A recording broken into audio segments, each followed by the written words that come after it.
There is a specific, almost magnetic pull that we all feel when we drive past a decaying, forgotten structure.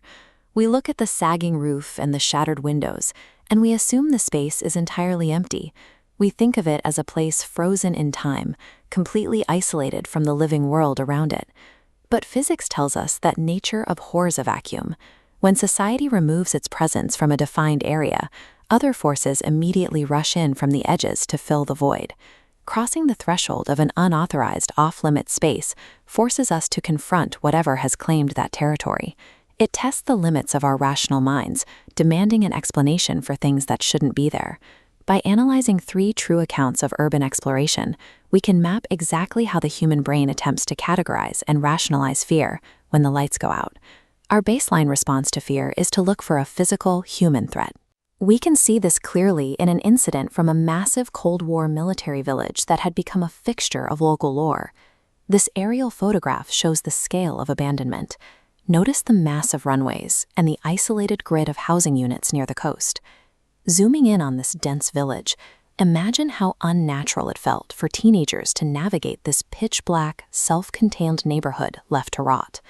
That decay stands in stark contrast to its original purpose. This was once a thriving community, housing over 200 military families who lived out their daily lives on the space. For the teenagers, the exploration quickly escalated from eerie to alarming.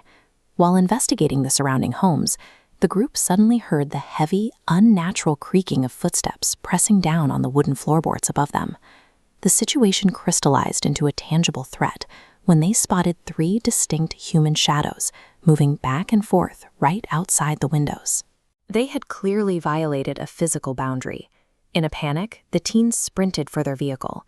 As they reached it, they found a tall woman in a decaying black dress, one leg halfway into the back seat, desperately pulling herself inside, before a scream sent her running back toward the church.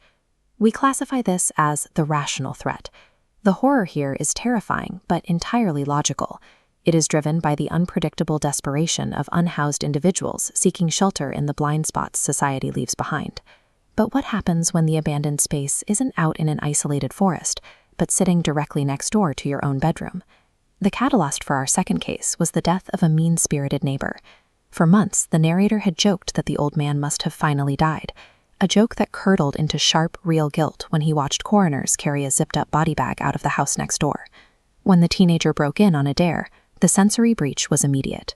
The house smelled of decay, a lingering reminder of his callousness, while the kitchen remained frozen. Dusty pots and pans still sat on the burners, exactly where the dead man had left them. The real terror set in late that night. Woken up by a series of strange knocking sounds, the teenager and his friend peered out their bedroom window, across the narrow gap to the dead man's house. Looking back at them from the dark doorway was a human silhouette. As they watched in a panic, the featureless shadow stepped slowly out of the hallway and moved directly up to the window glass. We call this concept the psychological echo. Whether that figure was a physical person or an apparition, the true terror was fueled by the narrator's own guilt over his neighbor's lonely death, projecting his internal discomfort onto the dark window next door.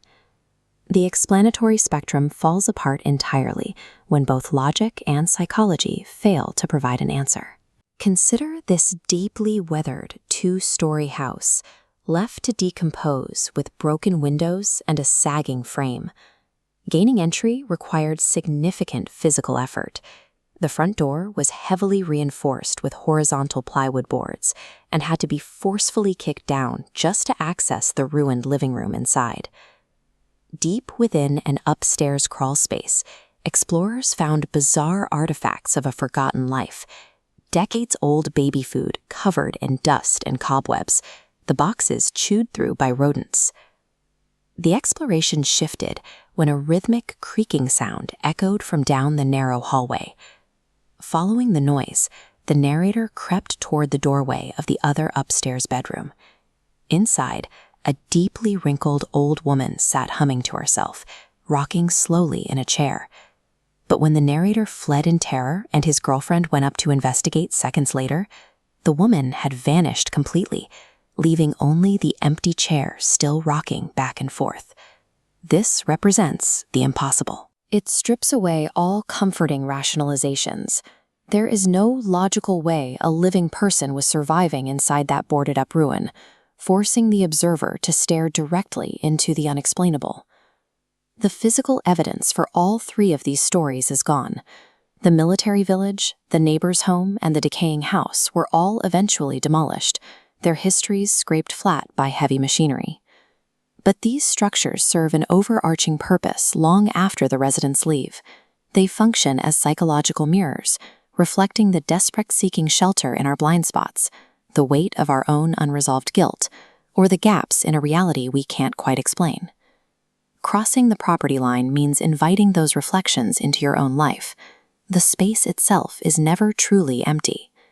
When a society leaves a building, it only becomes abandoned in the eyes of the law. We should leave the forgotten things alone before they follow us back out into the light.